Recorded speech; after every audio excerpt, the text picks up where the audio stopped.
Mesdames, Messieurs, je suis le colonel Ghislain Mifur, commandant de la base aérienne 722 et de l'école d'enseignement technique de l'armée de l'air et de l'espace, plus communément appelée l'école des Arpettes. Notre école est une école militaire dont la mission est de former les futurs sous-officiers mécaniciens aéronautiques de l'armée de l'air et de l'espace.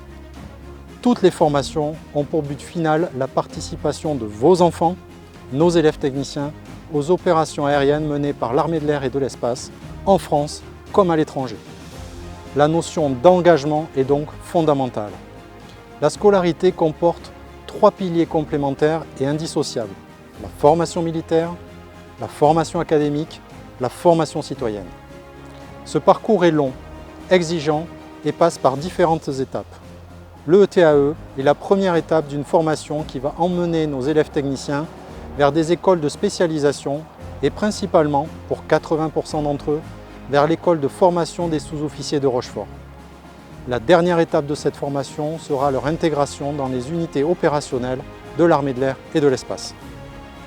Le haut niveau d'exigence requis par les opérations aériennes est enseigné dès le ETAE. Cette exigence se concrétise dans l'excellence des résultats obtenus au baccalauréat. En 2024, les élèves techniciens ont ainsi obtenu plus de 99% de réussite et 80% de mention. Cette réussite est bien évidemment le fruit du travail des élèves. Elle repose aussi sur un environnement et un site entièrement dédiés à la formation et sur un engagement total de l'ensemble du personnel et des cadres de la base, qu'ils soient militaires ou civils, comme les professeurs de l'éducation nationale. Cet environnement est conçu pour la réussite et l'épanouissement des élèves. L'enseignement se veut moderne et innovant avec des matériels pédagogiques adaptés aux générations actuelles.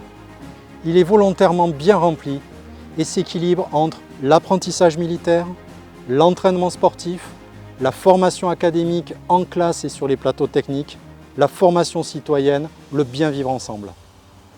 Davantage de précisions vous seront délivrées dans les slides suivantes consacrées à la formation académique et militaire ainsi qu'à la vie au sein de l'école. Les élèves techniciens sont sous contrat en tant que militaires du rang. À la fin d'une scolarité réussie, ils se voient automatiquement proposer un contrat de 5 ans au sein de l'armée de l'air et de l'espace. Étant militaires, ils perçoivent une solde qui varie en fonction du grade détenu. Il y a des départs possibles de l'école. Si ce départ est dû à une inaptitude médicale, il n'est pas demandé de remboursement de la scolarité.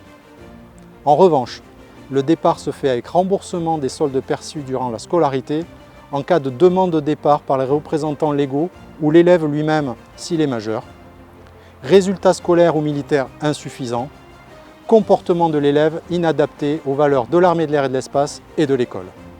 Les valeurs de l'armée de l'air et de l'espace s'articulent autour du respect, de l'intégrité, du sens du service et de l'excellence.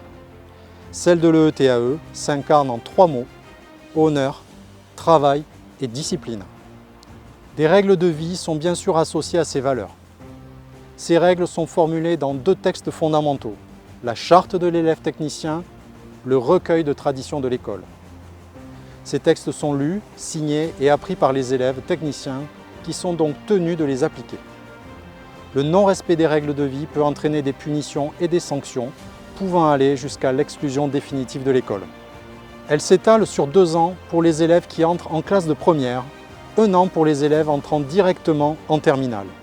Elle aboutit à la délivrance d'un certificat militaire à l'issue de la formation militaire, d'un baccalauréat général, technologique ou professionnel en fonction des filières suivies par les élèves techniciens.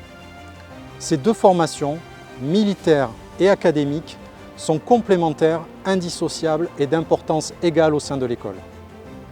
La formation militaire comprend différentes phases d'apprentissage qui vous seront détaillées dans le slide consacré à la formation militaire. La formation académique est dispensée par une équipe pédagogique composée à la fois par une 40aine de professeurs de l'éducation nationale et par des instructeurs militaires. Le proviseur est garant de l'application des programmes, du respect des directives pédagogiques, de la conformité des règles d'évaluation et de la mise en œuvre des réformes de l'éducation nationale.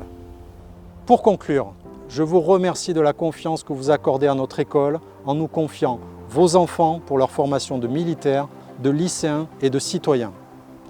Je m'adresse maintenant aux futurs élèves techniciens. Vous allez évoluer dans un environnement exceptionnel, avec une équipe engagée pour votre réussite. En choisissant et en décidant d'intégrer l'école des Arpettes, vous avez choisi d'entrer dans la famille de l'armée de l'air et de l'espace. Je vous en félicite. Je sais pouvoir compter sur vous et votre engagement. Je vous souhaite donc la bienvenue au sein de l'école d'enseignement technique de l'armée de l'air et de l'espace de la base aérienne 722.